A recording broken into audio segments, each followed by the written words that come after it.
Welcome, Dr. Johnson. Hey, How are you? good. How you guys doing? Good, good. So we connected on, I believe, TikTok, right? I Yes, mean, sir. I think we were talking about, I believe, Gary Brecka. I think you made a post, I made a post, something Yep. like that about genetic testing, Yep. because I believe I contacted them several years ago about genetic testing. They sent me this whole spiel about blood work, and I said, Right. "Hey, I already do this kind of blood work. Yeah. I work with a company pharmacy. I mean, a clinic already." They're like, "No, no, no. Our blood work is way more advanced than that." I did the blood work. It was the exact same blood work. It was actually less than what I already was doing. Right. Then I got on a phone with a young female physician, and I literally knew more than she did. Like, we were going Well, over certain you're medications. you were probably on the phone with Debbie, who was working at the grocery store last week, and now she's working for Brecka. I mean, this is what happens in a lot of cases. And and don't get me wrong, Brecka says a lot of things I agree with. I just disagree with $600 for 5 SNPs. And just so you know, I started it with genetic SNPs in 2011. I worked with Amy Yasko, Ben Lynch, Kendall Stewart, Bob Miller, Mark Harris, all these people. And I have a number of SNPs. I have about a dozen of them. But yes, that's exactly how we connected. And you're exactly right. It's Doc, explain what you mean by SNPs. Thank you. Yes, single nucleotide polymorphisms, genetic variations. Some people call them genetic mutations. So there is specific testing you can do. And I mean, I still do it, not as much. And we're going to get into that as to why. One of the problems that I've had with a lot of people like Brecka and others is there's a pill for every ill. So they're giving people a supplement or two for every SNP that they have. And so people are taking 20 or 30 different supplements and they're not getting better. And so that, I mean, like I said, I have MTHFR, I have MTRR. That has to do with liver function. I have the VDR. That has to do with vitamin D absorption. I have MAOA, MAOB, that's serotonin and dopamine. I have the Dow gene that has to do with histamine. So I know all these because I have these issues myself. And so the issue I have, like I said, is people do the genetic testing. They're taking all these supplements. They're not getting any results. That's the problem. I have Right. nothing against supplements. I think you can overwhelm your body taking too many supplements, but I think there are better ways to go about it. I'm really a strong proponent of light, and I think you guys are in the bodybuilding community, and this is who I'm going to speak to your audience today. And a little background: I've been in holistic healthcare for 42 years, so this isn't my first time around the block. Right. And I think sunlight is very important. I think UVA light is important. UVA allows for the production of nitric oxide. Nitric oxide is important to bodybuilders because it increases blood flow and increases nutrients. UVB light increases melatonin, all right, and melanin. Melanin is really good for your brain, your heart, your liver. I think that's important. So I'm a strong proponent of red light. Red light supports your mitochondria. You're only as healthy as your mitochondria. So that's important. And then there's near and far infrared. So more importantly than the SNPs, I think it's important to get out in sunlight. I think it's important to avoid as much blue light as possible, not just from screens, but a lot of you guys are working in gyms with a lot of blue light. So you might want to consider blue blocking glasses. You might want to consider working with longer sleeve shirts and long sleeve pants. I know that goes against everything in bodybuilding, but I'm just telling you what I've found, okay? And how to optimize your health. I think that's why you have me on this show, is to optimize your health and your listeners' health. And I'm going to share with you what I found in 42 years. Melanin converts to melatonin. That's great for sleep. It's also great for hormones. So SNPs are good. I think getting sunlight, and you're down in Dallas, Armon, working outside instead of in a gym would be of greater benefit to you. I mean, I Right. really do. And as bodybuilders, we live, uh, a lot of times a not so healthy lifestyle. I mean, Right. we're stuffing our bodies with enormous amounts of food. Right. King and I are both retired now, but enormous amounts of food. Obviously, a lot of hormones at the top Yeah. level. A lot of gut issues are happening, and I've experienced, a lot over the years where, Yeah. you're literally force feeding yourself. Your body's not supposed to have all this food, but you're just engorging because you have to grow. And Yeah. most bodybuilders, they don't feel good. We don't feel good a lot of times. We Right. don't stomach issues, digestive issues, all kinds of these issues. And so many bodybuilders neglect their health, and they don't think like, okay, I'm in my 20s now. You're eventually going to be 30 and 40 and 50 and so on. And that's why, King and I talk about it all the time. So many deaths in bodybuilding constantly. Sure. I mean, just, every few weeks now, another death, and it's happening 20s, 30s, 40s. I mean, we're not even talking about 50s and above. Sure. And so it's a huge problem. So let's talk about that. This is where I think it's important to have a Dutch test. A Dutch test is a dry urine test checking not only your hormones, but your hormone pathways. So if your hormone pathways, and there's 3 major hormone pathways, which are SNPs, there's cytochrome P450, 3A4, 1B1, and 1A1. These are your hormone pathways that allows your hormones to work and function normally. And in a lot of cases, they're not working. And so people are on TRT or HRT, testosterone replacement therapy, or hormone replacement therapy, and they're at a really, really, really high risk for cancer. If your hormone pathways are working, I don't have a problem with TRT. I don't have a problem with any hormone replacement. But your hormone pathways have to be working. And that also ties in with your adrenal glands. Your adrenal glands are your stress glands. So, I mean, you are lifting a huge amount of weight. You're right. You're stressing your body physically. You're stressing it with diet, just like you said, maybe hormonally. So you want to make sure your adrenals, and you're supporting your adrenals. And then finally, your gut health. Yes. 80% of your immune system's in your gut. There's more serotonin in your gut than in your brain. So this is why if there's one supplement that I tell people to take, it's digestive enzymes. Digestive enzymes not only help you with your proteins, fats, and carbohydrates, but it helps with bile flow, which is really, really, really important. So if you don't have your gallbladder, like a lot of people like myself have had their gallbladder out, you really need to be taking digestive enzymes. So you're absorbing your fat-soluble vitamins, vitamin A for your eyesight, vitamin K1 and K2 to take your calcium and make sure it's in your bone and not in your soft tissue. You want your vitamin E and vitamin D for your immune system.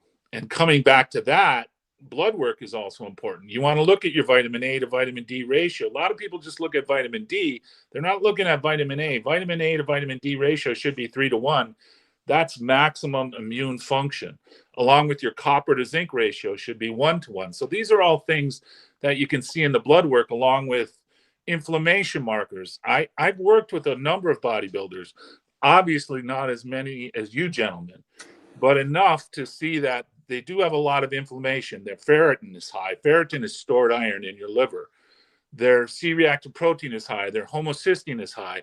Those are inflammation markers and things that you can do to decrease that inflammation, again, to optimize your potential and optimize your health. So those are really, really big players. So And going back to the supplements, so when you're talking about, like digestive enzymes, there's yes, so many out there. So how does a person choose a correct right. one? Because you see some that are super cheap, you I see some know. that are refrigerated. You're like, Yeah, how do you choose the right digestive enzyme? I know. I mean, there's only one that I use and recommend. I mean, and I haven't found any. And honestly, guys, if I could find one better tomorrow, I'd switch, because I'm not tied down to any company. So I like one that not only has digestive enzymes, it has a pre and probiotic. So that's the one I use, and it's called Digestamil. It's from a company who actually the owner is a bodybuilder and his wife is in bodybuilding competition. His name's Doug Grant. And so that's the one I currently use. Okay. And then going back to the like of the vitamin D, I see so many people taking vitamin D without the K2. How important is that, combining, the K2 with the vitamin D? Well, I think in the terms of bodybuilding, it's vital. So again, back to OHS, they have one that's called DAK1K2. It has the correct amount of vitamin A to vitamin D. And that's more important than increasing your D levels. So how do I know that? Because there's something called a CD4-CD8 ratio. And that CD4-CD8 ratio tells you the strength of your immune system. It's a blood test. And nobody's running it. And they should have been running it during COVID, which, if we have time, we can talk about how terrible vaccines are. And I'll tell you right now, I'm not vaccinated. My family's not vaccinated. I never had the COVID vaccine. I think it was a pandemic. All vaccines contain SV40, simian virus 40, which causes cancer, turbo cancer. So if you want to know the strength of your immune system, what they should have been doing back during COVID is running a CD4-CD8 ratio on everybody. And the people with a poor CD4-CD8 ratio should have stayed inside, and everybody else should have lived their life. Yeah. Doc, I got a question regarding the K2. Yes, sir. Does it actually help or change your calcium score? Oh boy, that's a good question. I'll be perfectly honest. I think you need a little bit more. And what you're talking about, just so everybody knows, is a coronary calcium score. Coronary calcium score is imaging. It's a CT of your heart looking at the amount of calcium in your arteries. I think it does take, from the research I've read, it does take some of the calcium from the artery and put it back in your bone. Is it a great change? I haven't seen it make a great change. There's some other things you need to do, like clear underlying toxins and infections. So I think it's beneficial to be taking DAK1K2, but how much of a change over my 42 years of experience, I haven't seen a huge change with it. So you just mentioned something else that would help it. What would help it? Because this is an issue with almost every bodybuilder. The calcium score, Yeah. How is it? What's going on? So this is something that we should get into. Yeah, no, totally. This comes back to the inflammation markers I just told you about. Ferritin is stored iron. So let's talk about cholesterol. All right. Cholesterol, let's talk about low density lipid protein. People would say bad cholesterol, and the coronary calcium score. Let's talk about cardiac issues. 85% of your cholesterol is made in your liver. You only get 10% from your diet. So that diet, yeah, it's important to eat well, but you need to address liver function. Liver also clears your hormones. So there's something called HMG coenzyme A. It's an enzyme that, when you have high ferritin, causes HMG coenzyme A in your liver to just crank up cholesterol. It also cranks up LDL. It also cranks up the fact that calcium is deposited in your arteries. So first and foremost, as bodybuilders, you need to be checking your ferritin levels. Should be 50. Most ferritin, levels with bodybuilders, I've seen 500, I've seen 2,000, I've seen 2,500. Okay, so how do you get that down? IP6. Most people will say bloodletting or donating blood. That doesn't do anything to help your liver.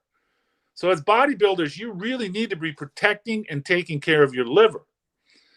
And just as I mentioned, your liver, one of the functions is to clear hormones. So what do you mean by that? What do you mean by clear hormones? What's that? What do you mean by that, clear hormones? I'm sorry. Yeah. Thank you for asking. All of this is second nature. It's 42 years of experience that just comes spilling out onto the screen, right? And so By clearing hormones, I mean, as a male, obviously you want more testosterone than you want estrogens. You're going to have some estrogens. You don't want too much testosterone. You don't want too much estrogen. So it's your liver that keeps that balance of testosterone and estrogen. You can, as you I'm sure know, you can aromatize testosterone to estrogen, specifically estradiol. So there's three major estrogens: estrone E1, estradiol E2, and estriol E3. What you don't want is to aromatize your testosterone. So your liver helps keep things in balance. That's what I mean by clearing hormones. It's keeping your hormones in balance, even if you're on TRT.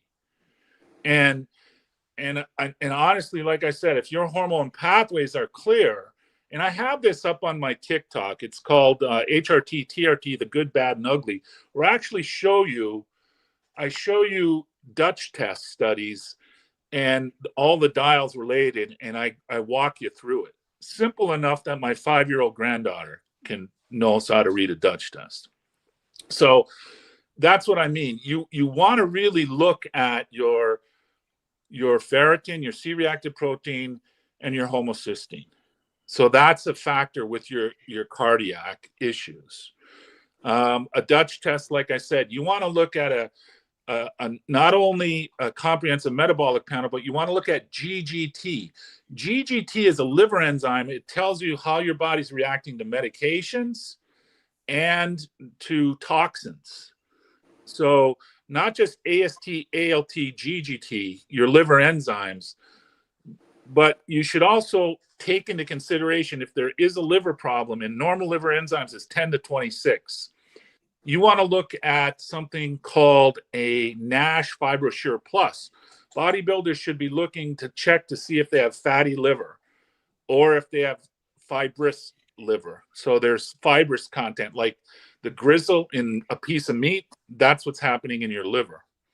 So that's really important to make sure you're checking those numbers. And if there is an issue with your liver, because it's all connected, that you want to be digging a little deeper. There are some other coronary scores that you want to look at too. If you do, say your cholesterol is high, I think cholesterol should be 200 to 240 right off the bat. You need cholesterol for your brain. You need it for your nerves. Cholesterol is the #1 anti-cancer agent with bile in your body. Nobody talks about that. So cholesterol isn't a bad thing. So your cholesterol should be 240 to 200 to 240. Your LDL, 150 and below is fine in my book. Triglycerides, I want under 100. If your triglycerides are high, you got to watch your carb intake, especially refined sugar. You need to get that down. But and Doc, going back, to heart health. So there's so many bodybuilders. They'll be like, okay, I got my blood work. Okay, I did an EKG. I'm okay. They don't understand. EKG doesn't tell you anything. So what are the steps? And then you'll go to a lot of cardiologists, and they'll be like, okay, let's do an echo, stress test. Let's do a calcium score. What is the best option? Because we've had so many deaths where there's been bodybuilders. They get their blood work's fine. They do an EKG, it's fine, and then they drop dead of a heart attack or stroke. Exactly. Yes. So you need a lipid panel. A lipid panel, it tells you all the things I just spoke to: cholesterol, LDL, HDL. There are some specific, more in-depth blood work that you can use with the cardiac condition. So say you do a lipid panel, you're a little bit off. You want to check the particle size of your LDL. It's called lipoprotein A and lipoprotein B. These are specific blood tests. And if your particle size, your LDL is big and fluffy, and your LDL is high, you're really good. If it's small and compact, and that's my guess with a lot of bodybuilders that are unfortunately dying of heart attacks, you're in some serious trouble, and you need to address that. You should look at your BNP. BNP looks at your heart failure. So keep in mind, I know all of this really well because I went in the hospital. I thought I was having a heart attack. It was a gallbladder attack. I had pneumonia, Klebsiella pneumonia. they gave me too much Lasix, caused kidney, liver, and heart failure. And it was serious. My BNP was 1200. Normal BNP should be 100 or below. 900 or above is severe heart failure. My BNP right now today is perfectly normal. So you need to run a BNP. BNP is a protein that gets in your blood that tells you, it's a signal that you're moving toward heart failure.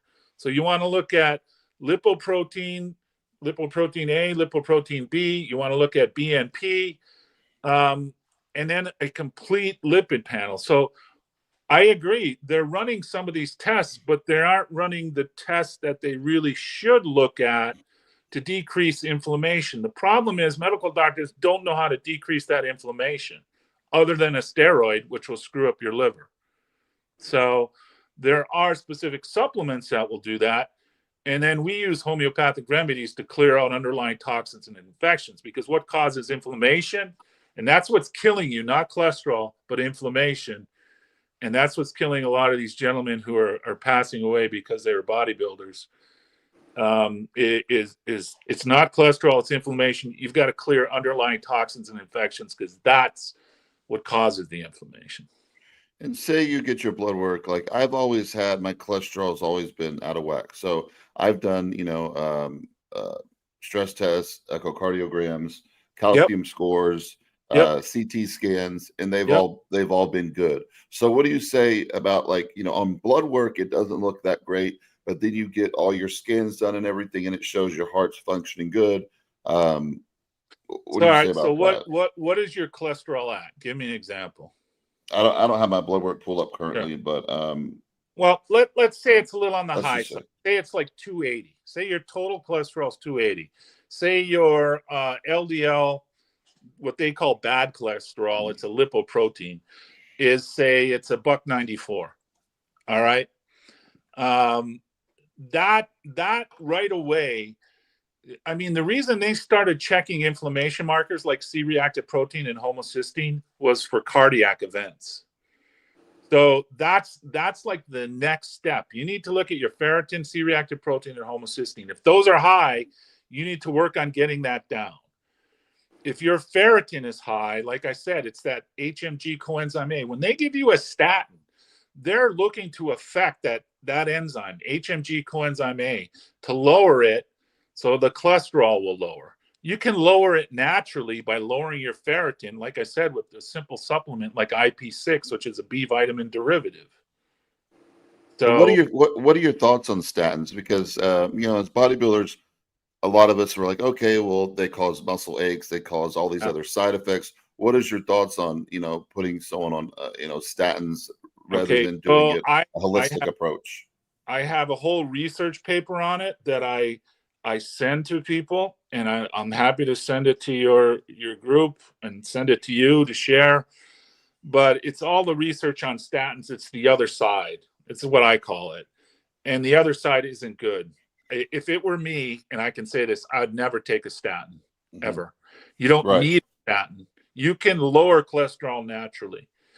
Statins are $1 billion a year business. Big pharma owns the media. Okay. Big pharma, literally, they're on TV, not just to have you go to your medical doctor and say, hey, I want this drug. They're on TV, they're on social media to see if they see something they don't like me, they'll say, get rid of this guy. That's how I lost my YouTube channel. That's why my TikTok channel is threatened now. I mean, because I'm speaking out about big pharma, they want to control the narrative. And the narrative is they wanted to put statins in the water, guys. That's how crazy it got. There were cardiologists who wanted statins in the water just like fluoride, which is insane. It's just insane. So, question on, since we're on statins and cholesterol right now. Sure. The supplement red yeast rice, does that work? Great question. Man, you guys are sharp. You're on this, because there are those in your community that are having these issues. Red yeast rice was great, but what people don't know is big pharma went to the government, the FDA, which is just big pharma with 3 letters, and they went to the FDA and they removed the active ingredient to red yeast rice. I used to recommend red yeast rice all the time 15, 20 years ago. Now you can tell my dander's getting up because I'm so pissed about this. They removed the active ingredient of red yeast rice, and that was when did big this happen? Because you know, I have had doctors the past couple of years, friends of mine, they're like, you know, take red yeast rice. I never took it, but when did this happen? It happened in around 2008, 2009, right in there. Okay, so a while ago. Okay. Yeah. So what do we do? So what does the general public do? I take red yeast rice every single day, and now you're telling me that the active ingredient is out. So what do I do? What do people like me do? Right. That's just what I said. That's where I keep coming back to it. You want to check your inflammation markers. Cholesterol isn't going to kill you. Inflammation is going to kill you. Why? Guys, think about this. Why is it that 25% of the people who die of a heart attack have low cholesterol? That's what you're not hearing. Why aren't you hearing that? They don't want you to hear that. That goes against Big Pharma's narrative that high cholesterol is the killer. I have a whole series on the cholesterol myth up in my TikTok, up on my playlist, where I walk through this. There was a guy named Ansel Keys back in the 50s who came up with this whole high fat is the killer, cholesterol is the killer myth. It's not the killer. What's going to kill you is inflammation. And that comes back to the particle size of the LDL, because the compact particle size causes massive inflammation. So what should the public do in general? And you don't need me, you don't need a doctor. You can go get your own blood work done, but check your inflammation markers. Make sure you have that inflammation under control, and you're going to be good to go. So a question on top of that. Let's say any individual goes to their doctor and they request blood work done. Should I always tell my friends / clients to get a full metabolic panel? Am I saying it correctly, or is there something? Comprehensive metabolic panel. That's what. Yes. So you want to, this is what you guys want, a comprehensive metabolic panel. You want a lipid panel. You want a CBC with differential. The differential is important. What we haven't talked about is parasites yet. Parasites cause inflammation. And not everybody has a parasite, but a lot of people do. So the CBC with differential will show you a parasite. It'll show you other underlying toxins and infections. It breaks down the red and white blood cells. Red blood cell problems are toxins. White blood cells are obvious infections. You're going to want a thyroid panel, which includes a TPO and TGB antibody. You want the inflammation markers, like I keep harping about: C-reactive protein, ferritin, homocysteine, fibrinogen. And you could even go in more depth with it, but that's what you need to start. You want your vitamin A level and vitamin D level. You want your copper and zinc levels. That's complete blood work in my book. That's everything that you really need to find out and do a deep dive into your health. So going back to you know, the vaccines, when all that came about, there was, you know, a huge division in the state. People were, you know, going crazy over each other. I told, you know, my wife, she's a doctor at the heart hospital. She does physical therapy.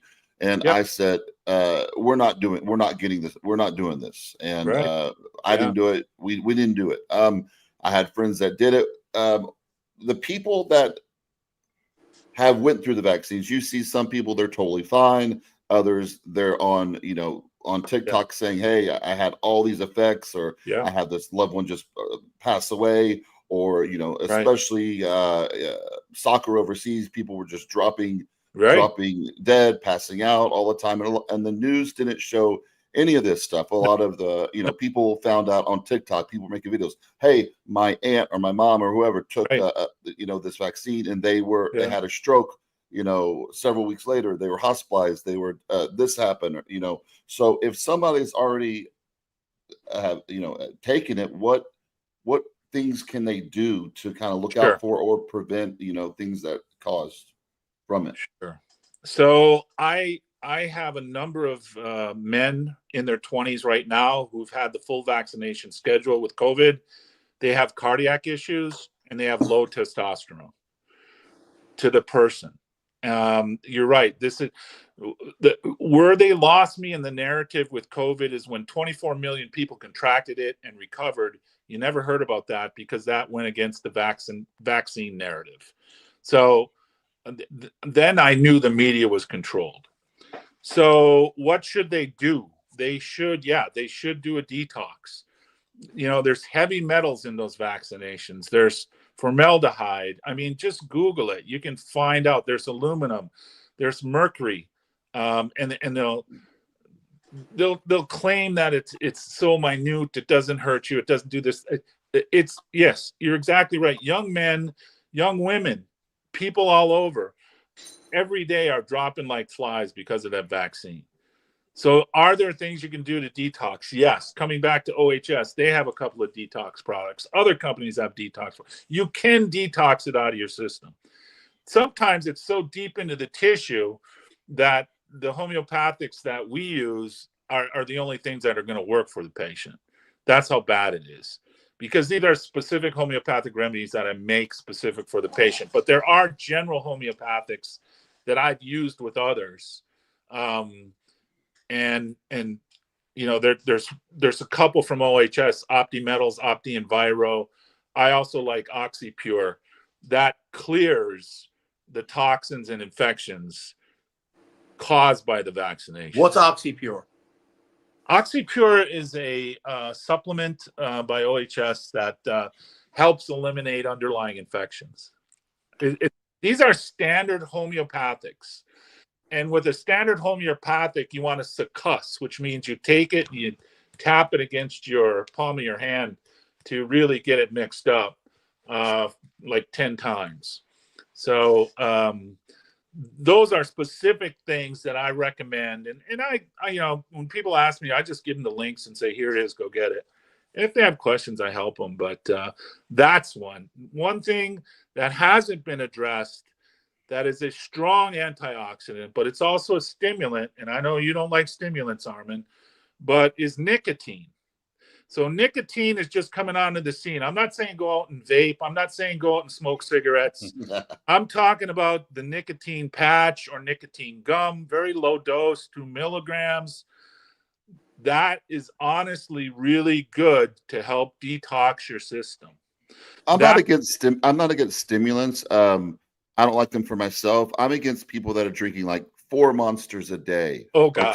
Or taking these crazy high stim pre-workouts on a daily basis. I tell my clients like, hey, if you need to pick me up on a couple of days, a high stim pre-workout, we make one. Like take it maybe 2 days a week, but don't take this stuff every day because a lot of these guys, and these are kids, especially like in their early 20s, they can't even work out unless they've had like a couple Monsters or whatever energy drink out there. They're all the same. Yes, and that should be noted.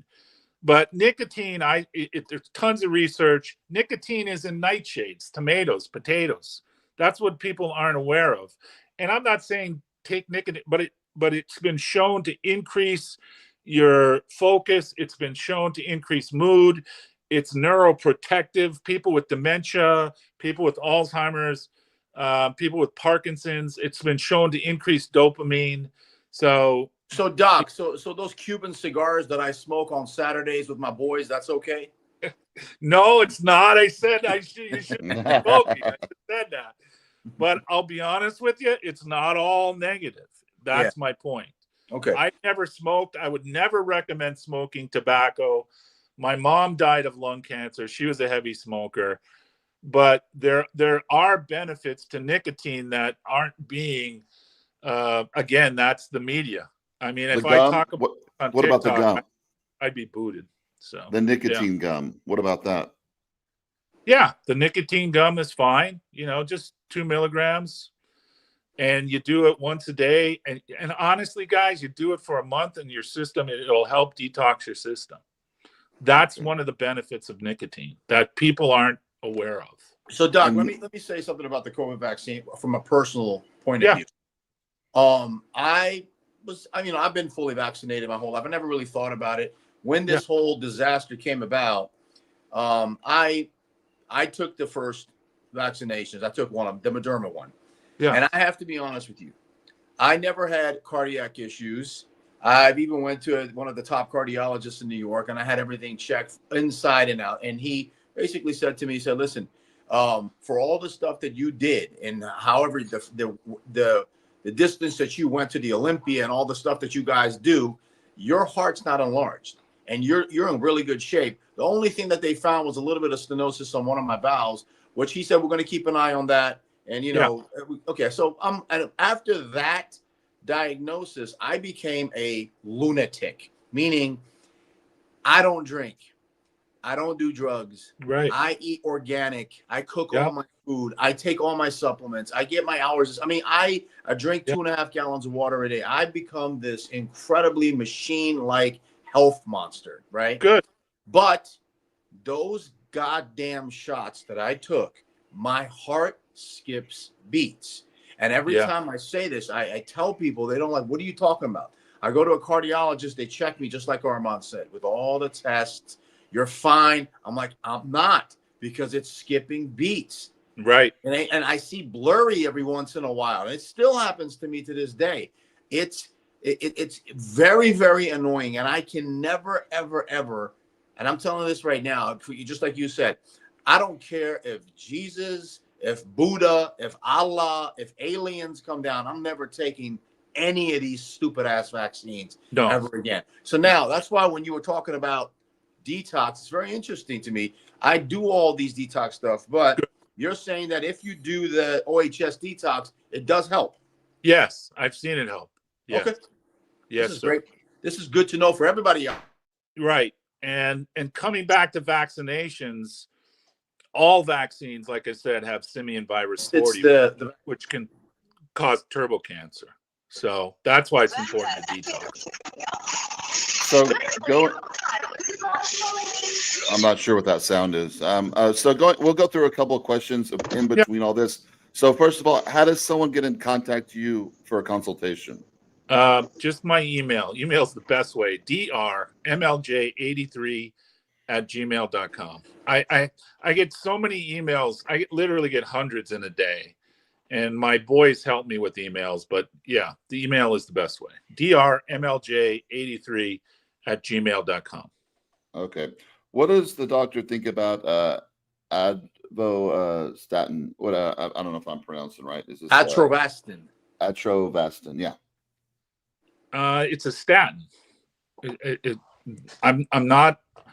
If it were me, I can say this: I would never take a statin, and so I would tell that person, here's the research, read the research, and I provide it to you. Then if you want to take it, you go right ahead.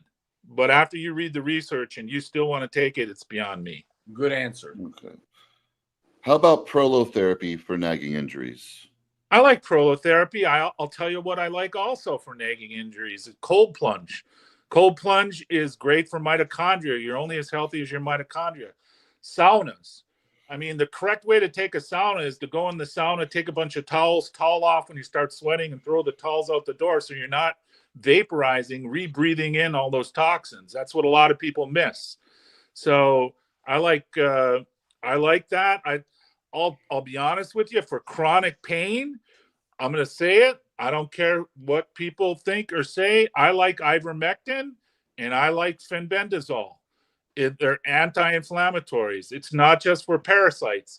It works on apoptosis, angiogenesis, the P53 genetic component. And if you don't know what that is, just go do your research on it. But ivermectin, and you have to get it from a farm supply store or Tractor Supply. It has to be the paste because there's a lot of fake stuff out there. For chronic injuries, give ivermectin and fenbendazole a try. I tell that to everybody. I can't say that on TikTok. I'll get my page pulled. I mean, like I said, there are things I'm telling you that I can't say on TikTok, unfortunately. Doc, what about this craze that's happening right now with the methylene blue? What about that? It's on my list to talk about. So very good. Thank you. So methylene blue is fine. I don't have a problem with methylene blue. We gave it a 6-month treatment trial in our clinic, meaning that we did IV methylene blue. So IV methylene blue, it's 100% absorbed right into your system. Plus, we utilize supplements and we utilize subcutaneous injections.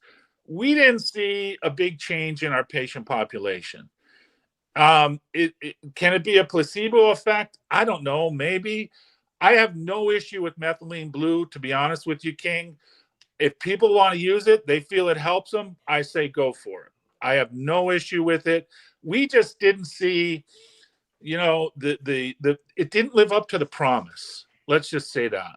So I'd say, yeah, I do have a video on that on my TikTok. So this guy says way to lower inflammation. I already know you already spoke about some things, but ways to lower inflammation. So perfect. Thank you. Starts with diet. Okay, diet. And I know you guys will probably disagree with this, but I don't care. I like a low carb diet or a lower carb diet. Obviously, refined sugar causes inflammation. High carbs, processed food causes inflammation. What should you eat? Meat, seafood, vegetables, low glycemic fruits, meat, grass-fed, if you can, free-range chicken, farm fresh eggs. I don't have a problem with the carnivore diet. I can't do it myself. I'll do it 3 or 4 days out of a week, and then I got to have some vegetables. That's just me. I like salads. I like vegetables. I eat healthy. Low glycemic fruits are any fruit with a pit or anything like berries. So it starts with diet, decreasing your inflammatory markers in your diet. Next, yes, I like a supplement. Coming back to OHS, it's called Protect. It just not only has turmeric, but it also has boswellia, a few other natural anti-inflammatories with EFA. So I'm really big on a supplement form. If you can find it, IV curcumin. IV curcumin is an excellent anti-inflammatory. It helps your heart. It helps your energy. There aren't a lot of places that do it because, unfortunately, there was a young woman who passed away who was reactive to it. People of Irish descent, because of their genetic makeup, can be reactive to IV curcumin. The gentleman, the naturopath who gave it to this lady, did not have an EpiPen on hand, and she unfortunately passed away. The FDA pulled it off the market. It is back on the market, but it's not widely available. So if that's available to you, I would do that. But those are the big ones that I like as far as anti-inflammatory diet. I like the OHS products. I think digestive enzymes is really important for anti-inflammatory.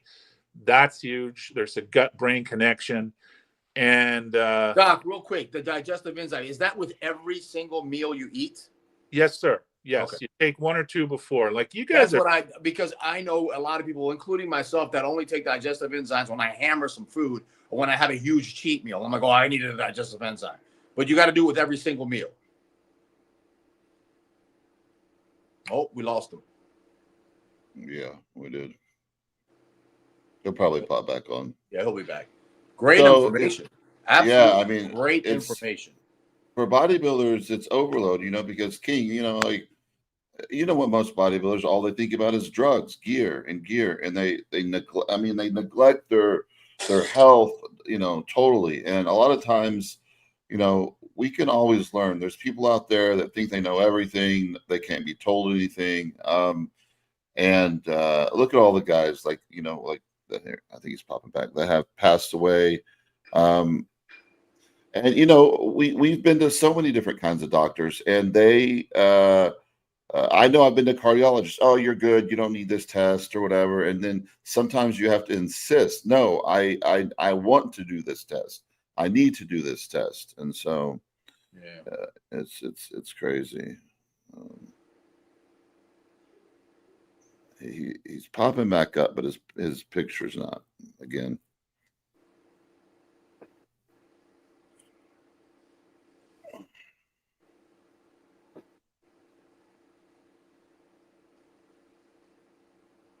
So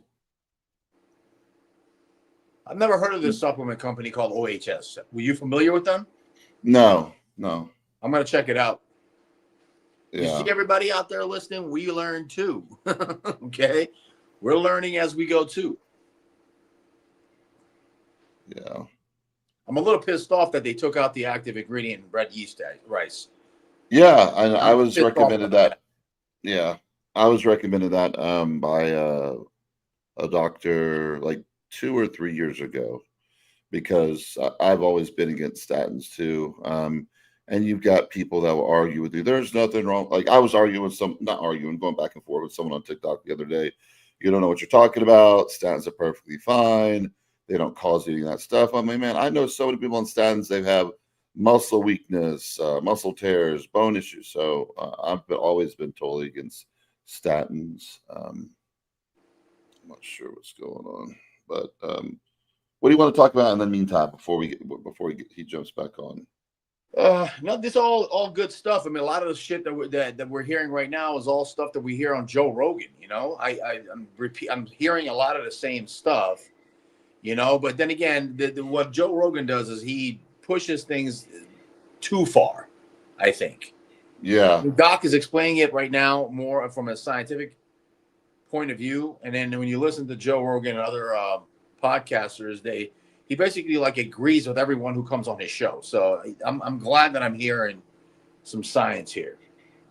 Okay, here he goes. All right. Can you hear me again? Yeah, there we go. I could hear you, but I couldn't. I wasn't on. I don't know what happened. You're back, Doc. You're back. I'm Okay. so technologically inept, guys. I sincerely apologize. I really It's do. okay. Yeah. What about medications for high blood pressure? Are they just as bad as statins? This person asks. Oh man, why you guys are gonna get me in trouble? Okay, I mean I already got the feds on my butt. I got the state on my butt. Say what you can. Say what you're comfortable with. Sure. I'm not a big fan. I don't have a problem with medicine short term. Medicine does a great job with acute care, heart attack, broken bone, strokes.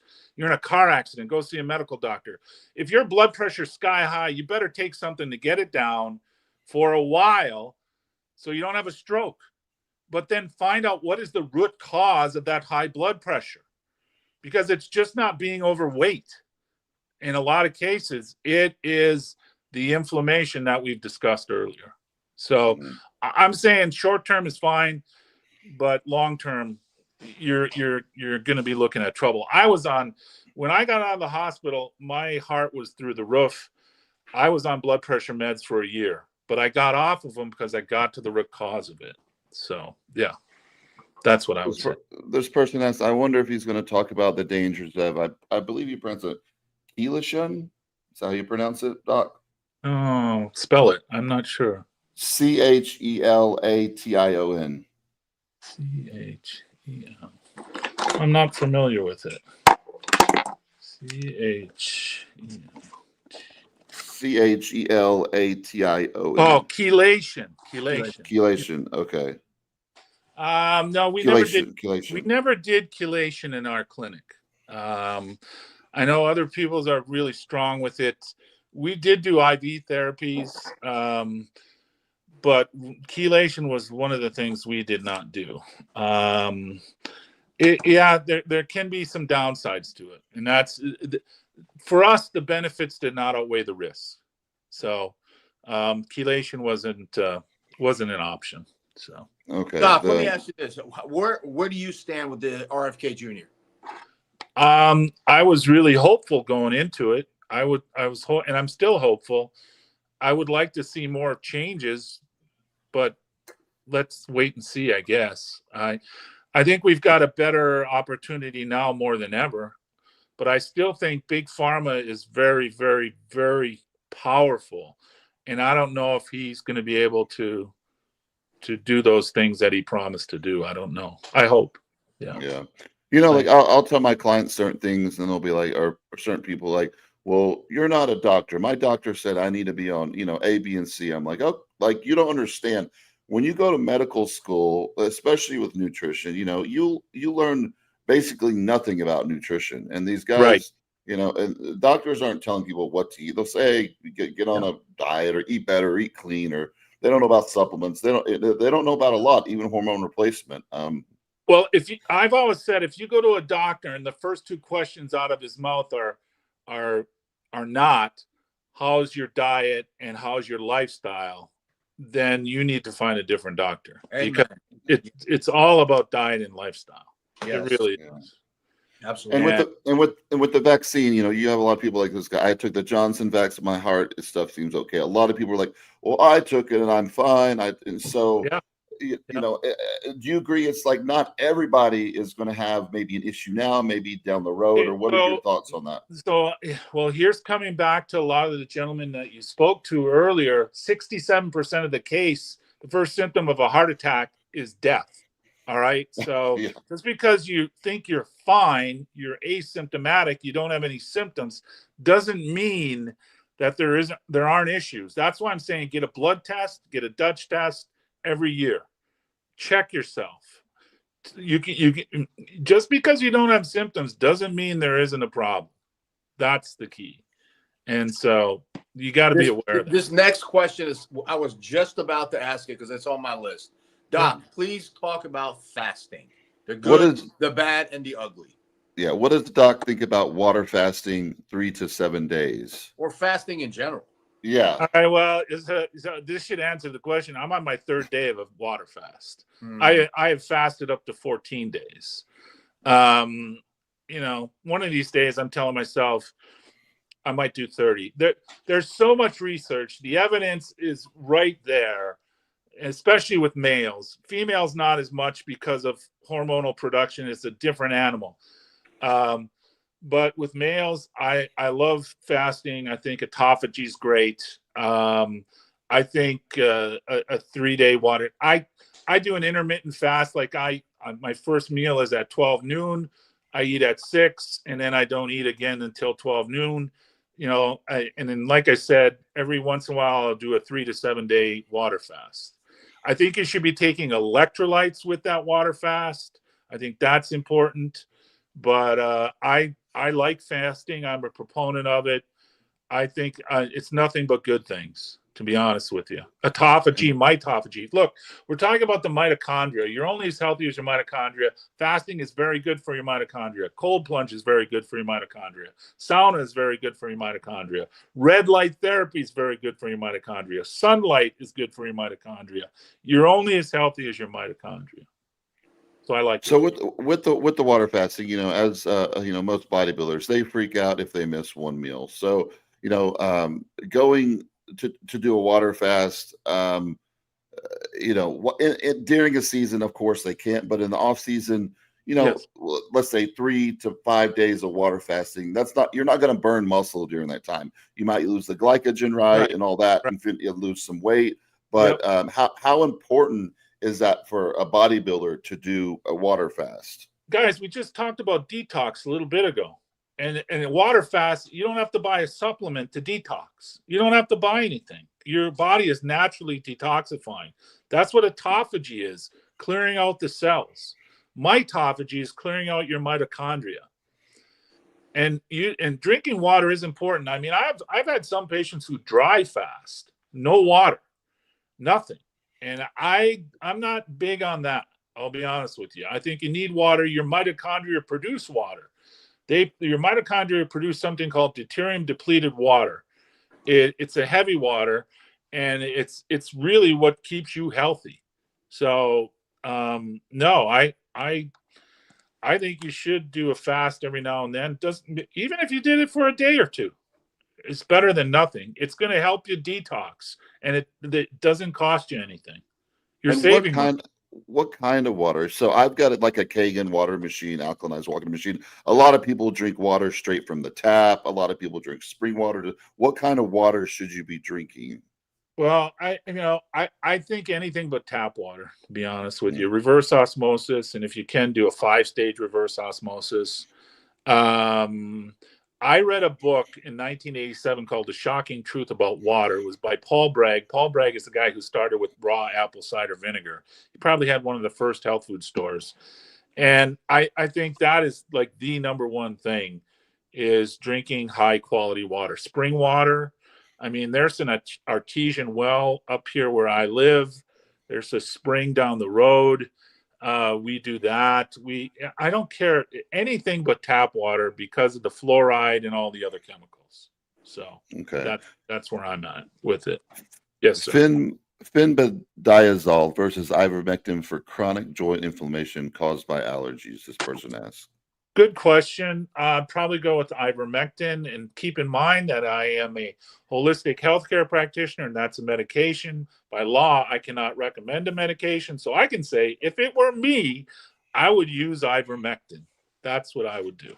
Yeah. And a lot of these compounding pharmacies now are. Let me go one step further. If you suffer with cancer, I would do both ivermectin and fenbendazole, or know someone with cancer. So So, like myself, I suffer from chronic pain, and I was on heavy opiates for you guys are 5. Can you hear breaking. Stock? Breaking up a little It's bit. freezing up. You okay You guys now? there? Yep. Oh, you guys there yet? Yeah, we're here. Yeah. Okay. It's freezing up. You froze up on me. What was the question? I'm sorry.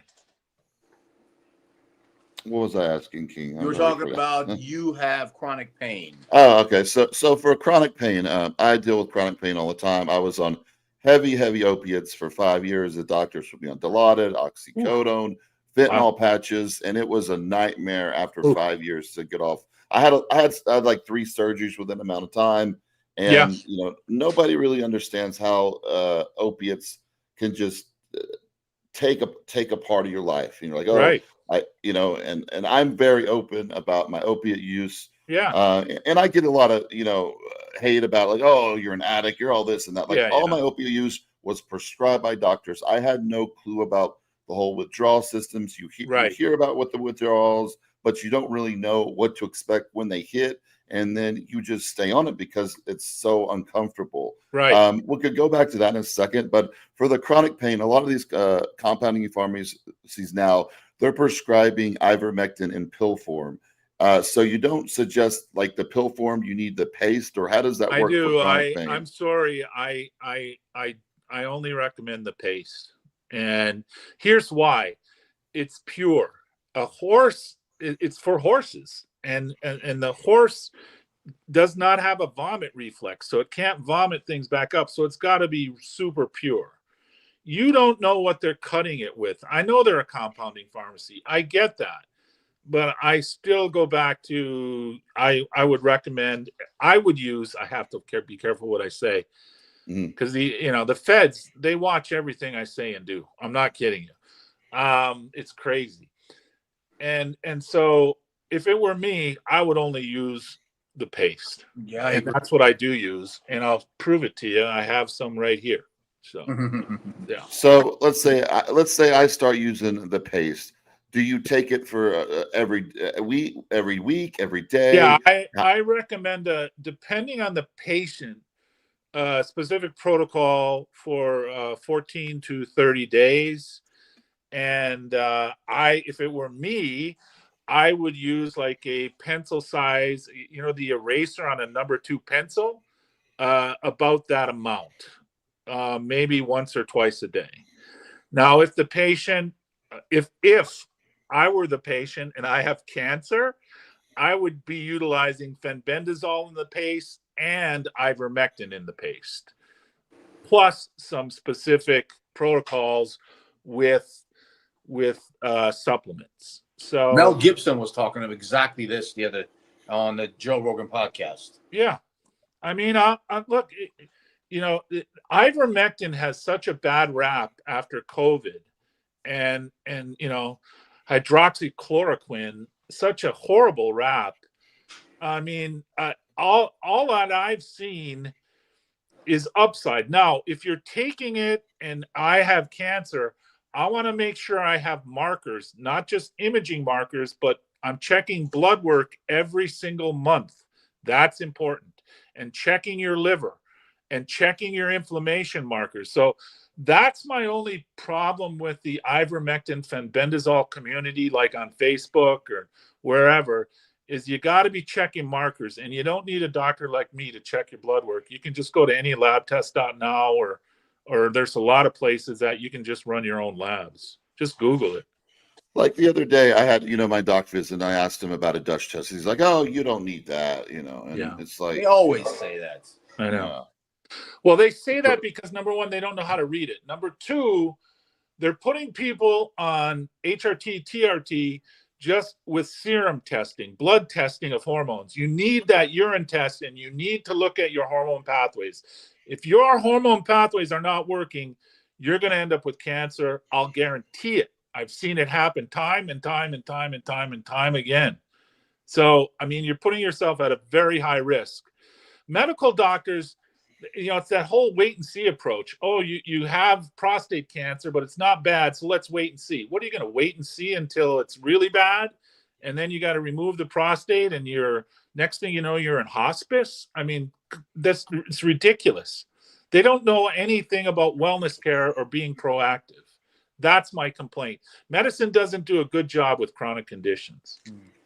And your thoughts on biopsies? Like, a lot of people, they'll have, like, one of my friends that passed away not too long ago. He had a prostate biopsy. You guys are just getting me in so much trouble, but you know me by now. I call it the way I see it.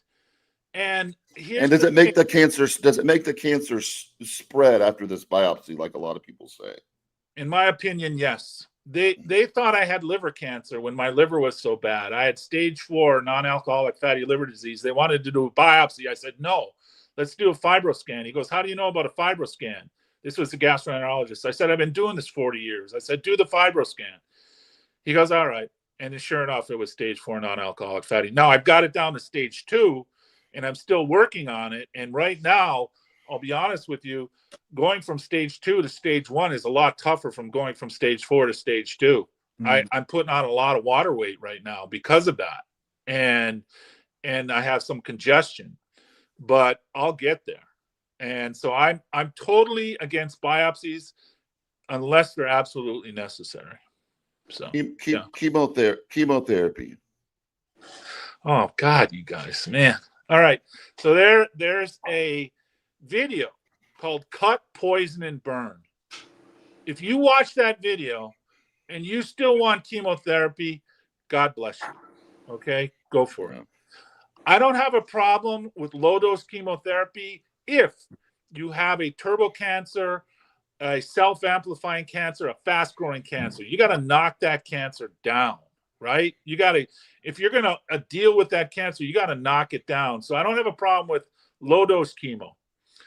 But I do have a problem with looking at a patient as a $2 million entity because we can just load them up with chemo, and that's what a lot of oncologists are doing. I don't care what you say. You're a dollar sign. You're not a cancer patient. I don't care. Back to bodybuilding here. A lot of bodybuilders force feed. They'll force feed, and they'll wake up at 1 o'clock in the morning, eat, go back to sleep, wake up at 3 o'clock in the morning. What are your thoughts on force feeding? It's hard on your body. It's hard on your system. It really is. So that's where I say you really need the digestive enzyme component to it. That will take some of the stress off the body. It's hard on your liver, so you should be doing something to support your liver. A liver supplement, some type of liver supplement. So yeah. And so we're talking about bodybuilding. So steroids and growth hormones. So let's talk about steroids. You hear a lot of people say steroids don't cause cancer. Steroids can cause cancer. What are your thoughts on not just testosterone, but steroids in general? Because obviously bodybuilders, professional bodybuilders, they have to take them, and they take a good amount of them.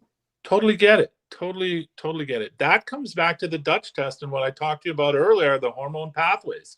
Your hormone pathways are working. You got nothing to worry about. They're not working. You're at a much, much, much higher risk. You're putting yourself in grave danger. And that's part of the coming back to where you have bodybuilders dropping dead of heart attacks, even though all their blood work is normal. So that is a component to that. So that's where you want to really check those hormone pathways. And then with the growth hormone, can it make cancer grow? Can it make tumors grow? Does it cause cancer? What are your thoughts on taking synthetic growth hormone?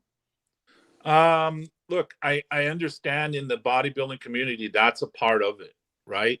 But that's why I say I don't think it's a good thing, but it's a part of it. It's a reality. So deal with the reality. Then I say make sure your hormone pathways are working again, because you'll have less of a chance of developing cancer.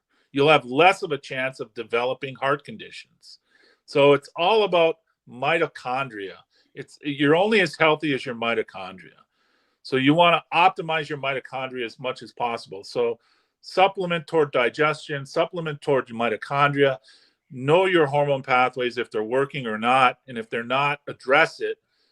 And then, like I said, you're going to do it. That's a part of the bodybuilding community, but you'll be at much less of a risk. So it's just kind of a common sense approach, in my opinion. So, And when King was bodybuilding, I was bodybuilding. I started a little later than King. He's a little bit older than me, but these younger guys now, they take insane amounts of steroids. That you got a 19-year-old kid taking more steroids than the top Olympians these days, and right, and a lot of these guys, they're not getting the results they want. And I always tell them, like, listen, your body is so toxic from all these drugs. Your organs aren't functioning properly. So you're not your muscles aren't reacting and they aren't growing because your body's so sick and toxic. And they're like, I can't sleep, I can't eat. And talk about that for a second. Well, I mean, that's spot on. And I don't think, because when you're young, you think you can pretty much do anything, right? You're superhuman. That's part of it.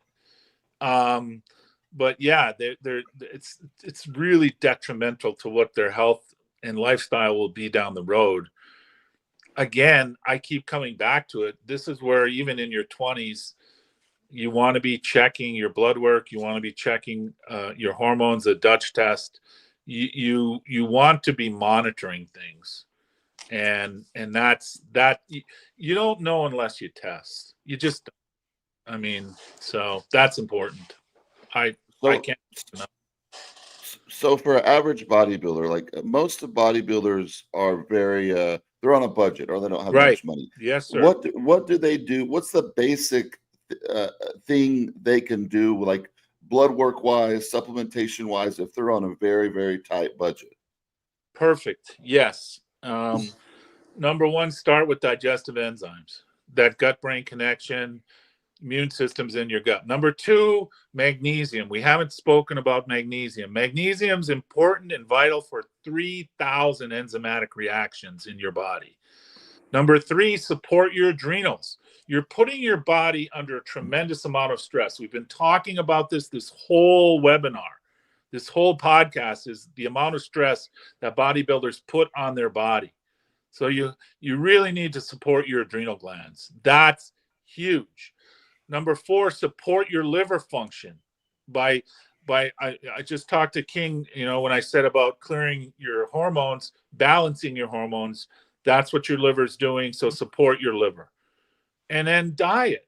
I keep coming back to diet. And I understand when you're force feeding, when you're competing, I get it, but you're not competing all the time. So then just kind of work within those parameters of a healthy diet that we discussed. The problem, Doc, is back 15, 20 years ago, we had that. We had an off season. Now they don't. Competed, we dropped the hammer, and then we went normal for about 4 or 5 months. Yep. We went out, we went to the movies, we ate food, relaxed, and then we got back into the zone again. Now, because of social media, it's that those days doesn't happen. People have to look like their absolute best at all times, right? And that's why they're all dropping dead. That's what I think. Yeah, it's good. Yeah. This guy says, I got ED taking a statin. I know that's really common with a lot of statins and blood pressure medicines. And, you've got guys in their 20s with, I get contacted all the time and do consultations with kids, and they have erectile dysfunction. And what are your thoughts about people with erectile dysfunction? Do they just go ahead and straight and take a, ED medicine, or what do these guys do? Well, you got to get out in the sun. I mean, melanin is one of the best things. I just told you, sunlight contains UVA. So I live up in upper Michigan. We don't get a lot of sun in the winter. So guess what I do? I go to a tanning bed once or twice a week. UVA and UVB light. UVA is vital for nitric oxide. Nitric oxide opens up the blood vessels. Erectile dysfunction is a blood vessel issue. Okay, you know, that's the whole thing. When they discovered Viagra, it was a heart medication. So they were looking to increase blood flow. So to increase blood flow, number one, get some UVA and UVB light. Melanin's really important. So getting out in the sun or using a tanning bed. Don't use a tanning bed every day. I agree with dermatologists, you're going to get skin cancer, but once or twice a week isn't going to kill you. Second, take a nitric oxide supplement. Nitric oxide, again, opens up the blood vessels, engorges the penis with blood. You don't have to worry about erectile dysfunction. I'm 66 years old. I've never had a problem with erectile dysfunction, but I did when I took blood pressure meds for that year. And I'm telling you, I got away from getting out in the sun and going to the tanning bed and that whole thing. The minute I got off it and I'm back, no issues. And I don't use any medications whatsoever. So number one, sunlight. Number two, use a tanning bed if you don't get the sunlight. Number three, nitric oxide supplement. Doc, a question. Is there such a thing as myostatin inhibitors? Because from my point of view, if there was, that would be a cure for MS. And now you have all these crazy companies saying myostatin inhibitors, and they show the before and after of the dogs that, you know, that look like muscular guanine-Coleman's. And, you know, is there such a thing as myostatin inhibitors? Well, like follistatin, yeah. Yeah, I have MS. And so if I do. And what helped me, I heard you when I wasn't on the call, but what helped me was stem cell therapy. We did stem cell therapy from 2016 to 2020. I couldn't stand or walk longer than 10 or 15 minutes.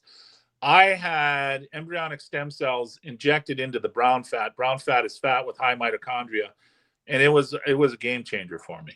So that's the only thing that I found that's really helped. I literally just got back a couple days ago from getting I heard you say that. Yeah. Good for you. Well, the first time I went to Mexico, and I don't think they did it correctly. And then they used, because my friend watched it that lives in Montana. He's like, dude, the needle they used on your shoulder was 1.5 inches. That's not getting in your capsule. So I didn't get any relief with that. I got the stem cells, I think about 3 days ago now. And, you know, I feel flu-like. I'm really inflamed, my lower back. And he said, you know, that's all a good thing. This guy says chemo is no good unless you're dying. I don't think that's true. Like, doesn't chemo a lot of times kill you faster than actual cancer? I do. I believe that. Now, you know, I didn't say everybody should go out and do chemo. I mean, don't put words in my mouth, people, please. I said if you have a fast-growing cancer, a low-dose chemo might help you. But I don't recommend it. Like I said, there's that video, Cut, Poison, and Burn. If you watch that and you still want chemo, that boggles my mind. I'm saying to educate yourself. If I had cancer, I would never do chemo. I'll tell you that right now. That's me. So, Doc, your thoughts on BPC 157 and healing? BP 157? Yeah, BPC 157. I like it in combination TB 500, and I like it. I like peptides. So this is what a peptide is. I eat a piece of chicken. There's an enzyme called protease that knocks it down to a peptide. And then your body takes that peptide and it takes peptidase, an enzyme, and makes an amino acid. Amino acids are the building blocks of your body. So peptides just come right in and cut that upper layer off and cut right to the source. So I'm a proponent of peptides. I like peptides. Yeah, I love those too also. And then, you know, talking about big pharma, there's, you know, people are getting arrested. I understand, you know, certain peptide sites, and they cut corners, and they're selling a lot of shady stuff as research and all that kind of stuff.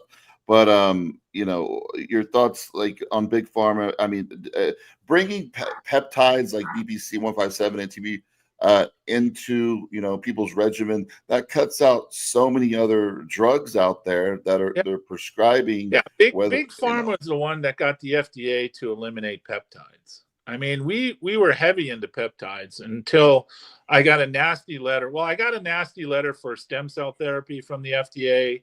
And then I was waiting for the other shoe to drop. This is why the feds watch everything I move over peptides. So we just moved away from them. And, but yeah, anything natural that works, big pharma doesn't want you utilizing. That's the problem. And it's terrible. I mean, we're adults. We should be able to determine what our body needs. So, yeah. And going into this question before that, we see, you know, I have a lot of clients, so does King, that they get their blood work and they're, you know, young, you know, 19, 20, 21, 22. I remember back when I was in high school, my sex drive was through the roof and all that kind of stuff. And these guys are getting their testosterone levels checked and it's like 300, 200, 400. Is this environmental stuff like me, King and I talk about sometimes? Is plastics? Yeah, is this totally. You guys hormones? are spot on. So what causes hormone pathways to not work? Underlying toxins and infections. That's exactly it. That's exactly what's going on. If you have low testosterone, you have an issue with your hormone pathways. And what causes hormone pathways to not work? Underlying toxins, underlying infections. Yeah. And this guy says, I want to take a cycle, but I don't want to lose my natural test. How should I do it? There's so many people that they want to jump on steroids and they don't understand the suppression about it.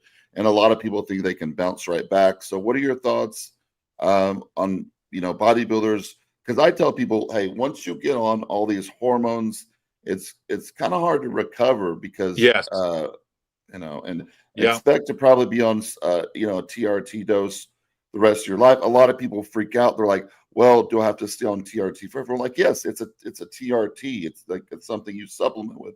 Yes. You know, the rest of your life. And again, that comes back to, that's fine, but make sure your hormone pathways are working. And honestly, the TRT is going to work better if your pathways are working. So that's something worth getting checked. And, you know, you don't have to get a Dutch test from me. You can just order a Dutch test online. Go to DutchTest.com. I mean, yeah. Doc, your thoughts on autism? Well, we have a son. Our youngest has Asperger's, and so is it the diet? Is it the hormones? Well, I think it's I think there's a lot of components. There isn't just one component. I mean, my wife and I were older, so we had 4 kids right away. Then we had an extra, is what we call Jake. So our oldest was 17, our youngest was 10, and we had our son Jake.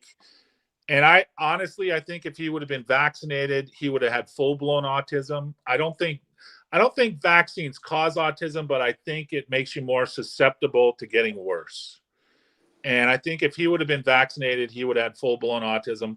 He's high-functioning Asperger's, and like I said, I don't think it's any one component. I think there are multiple components. Parents of autistic children on the autism spectrum disorder really beat themselves up, and I don't think you should, because there's a lot of different factors.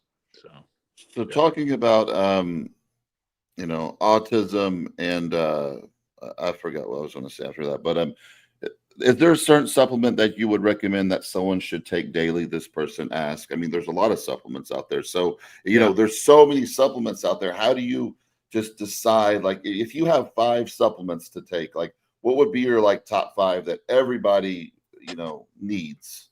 Yeah, it's funny because I did make a video and I put it up on my TikTok page, and it is probably one of the most successful videos that I made. It went viral real easy, and it was my top 6 favorite supplements. And I'll tell you, number 1, like I said, if you're holding a gun to my head, a digestive enzyme. Coming back to autism, I think all kids who are autistic should be on a digestive enzyme. There's a gut-brain connection.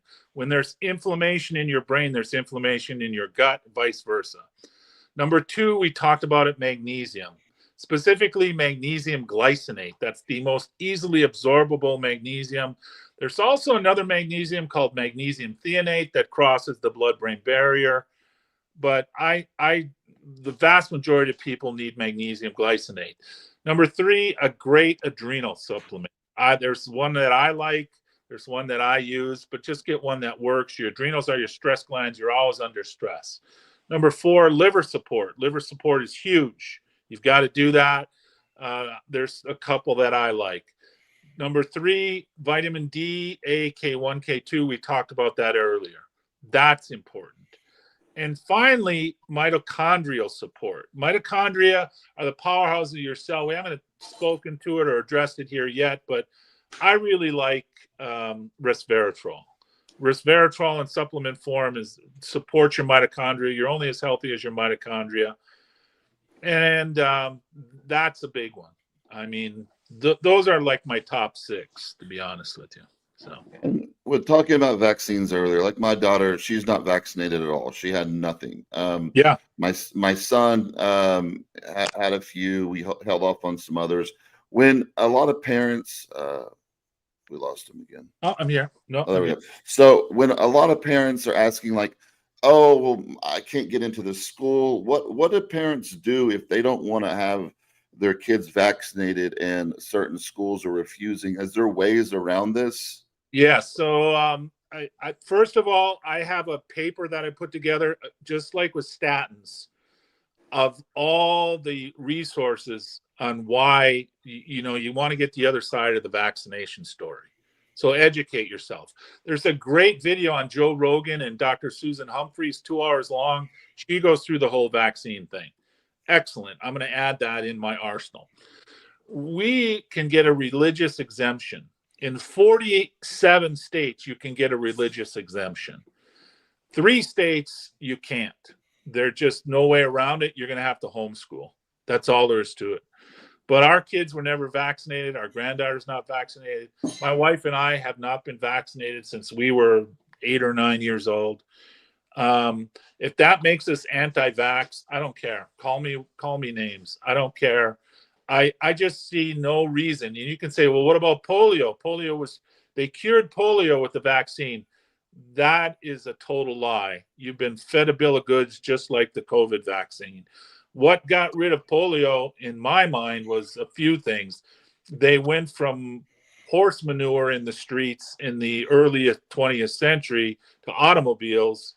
And then once they found out that the polio vaccine really wasn't working so great, they started renaming polio as other diseases. And so, there's tons of information on that. Like I said, Susan Humphries talks about it. There's a bunch of books on it, and I have that available for people. I say do your own research. Doc, say something about apple cider vinegar, because a lot of people use it. I think it's great. I really do. I think you got to get raw apple cider vinegar. I've used it myself. I've dissolved my own kidney stones with it. So I think if you take digestive enzymes, you don't have to worry about kidney stones. I wasn't taking digestive enzymes at the time, but I mean, I first learned about apple cider vinegar in 1987, like I said, from Paul Bragg. I think it's one of the best things you can do. I really do. Yeah. And what brand? I always took Bragg's, but then I've heard some things lately like Bragg's. It's not the same anymore. No, it was sold out to big pharma. So yeah, no, I'm going to have to find a different source, unfortunately. So yeah. That is true. Yeah. All right, Doc. What are we on next? What subject? We went over diet, parasites.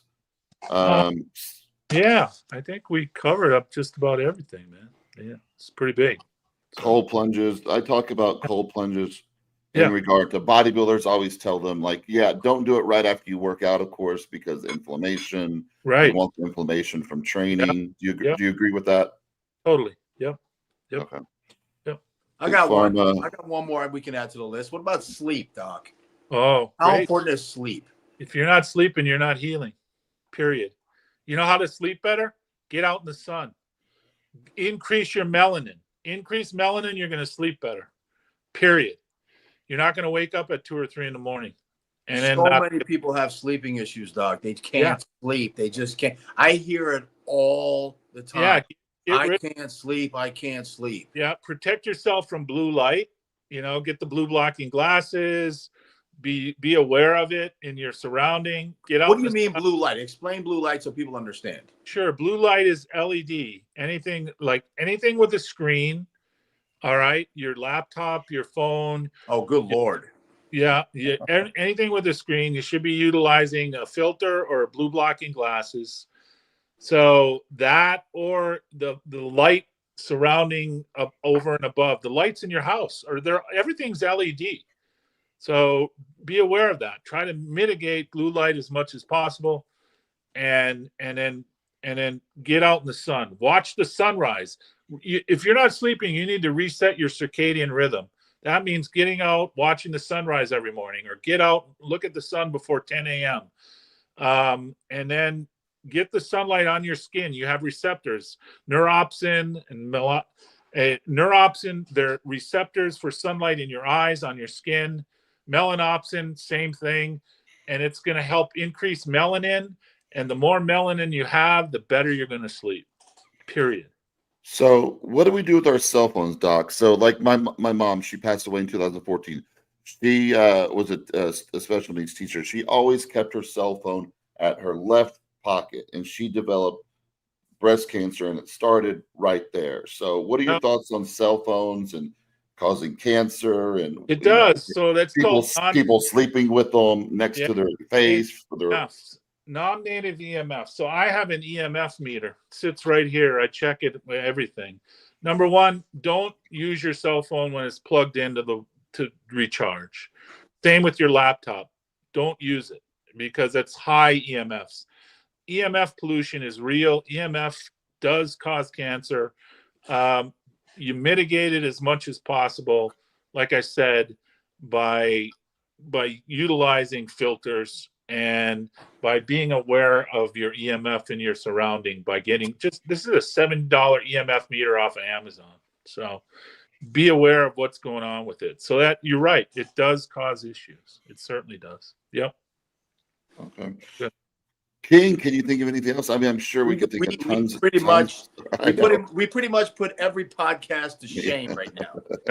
Doc knocked it out of the park. Well, I appreciate that. It's, it's 42 years of experience, and, it's looking to heal myself and my patients, because that's what it's all about. I'm expensive. I'll be the first to tell you that, but I bust my butt trying to get my patients better, and I'll do whatever it takes legally, morally, and ethically to help them. So, yeah. So when someone comes to you, Doc, okay, you say people can get the Dutch test on their own. What are you going to do specifically? Let's say a lot of people, they're going to get your information. Doc, what can you do for me? I'm having whatever issues. What is your protocol for, or, I'm sure you have different protocols. So I have people, Armon, that come to me and then they're like, hey, I'm perfectly healthy. I just want to get checked. I want to, check my blood work, check my Dutch test. They come to me once a year. I have other people with chronic pain. I have other people with chronic autoimmune conditions, Lyme disease, long haul COVID. Those are people that really need to do a care plan, like a year care plan. We're going to be doing homeopathic remedies. We're going to be doing neurological protocols. We're going to be doing red light therapy. We're going to do a deep dive into getting them healed. And so it just depends on what the patient needs. Some patients, like you said, Armon, they can't afford anything but maybe a couple of supplements. So what's the top 2 supplements that I recommended that I just with that list of 6? So I try to meet people where they're at and then help them along the way as much as possible. So. Also, what do you think about these? Like I've got one in next week, a VIA scan, a full body CT. Are you a fan of those or no? I wouldn't do it every year, but every few years, I don't have a problem with it. Yeah. It's a lot of radiation. So you have to be aware of that. Yeah. So I've got a lot of issues, and I've talked to you in the past, and I'm eventually going to get with you because I have chronic pain. I sleep 3 hours a night. I never feel good, and it's just like it feels like after I get on ivermectin, my friend. If it were me, I would ivermectin. Give it a go. Okay. And then $17 for that tube. Try a tube. See if it does anything. And you just order it from is it Amazon? Don't get it from Amazon. Go to Tractor Supply. Go to Feed Supply. Okay. there's a lot of fake stuff out there, and people are dying as a result. So Okay. Yep. Any last word, Doc? Well, listen, no, I really appreciate it. And hopefully I shared some things that will help your audience. And it's all about helping people. I mean, that's what you guys are doing. That's what I do. And I just really am very grateful to be here with you guys. I think the world of you, and I really appreciate it. So thank you. I watch all your stuff on TikTok constantly. I know you can only say certain things on TikTok. Right. You have to talk in code a lot. It's very frustrating. If someone doesn't like you, they just report your video, and even though you're not saying anything, you get shadow banned. It's so frustrating. I know. I get reported all the time. It's crazy. But yeah, I'm at Dr. Michael L. Johnson 1 on TikTok. That's the only platform I'm really on. So if you have a chance, stop by and follow me. So it's all good. All right. Great. King, anything? No, that's it, Doc. Thank you. Thank you. Very educational. Thank you. Thank you. Thank you so much, Doc, and we'll talk soon. Bye. Bye. Peace. Peace.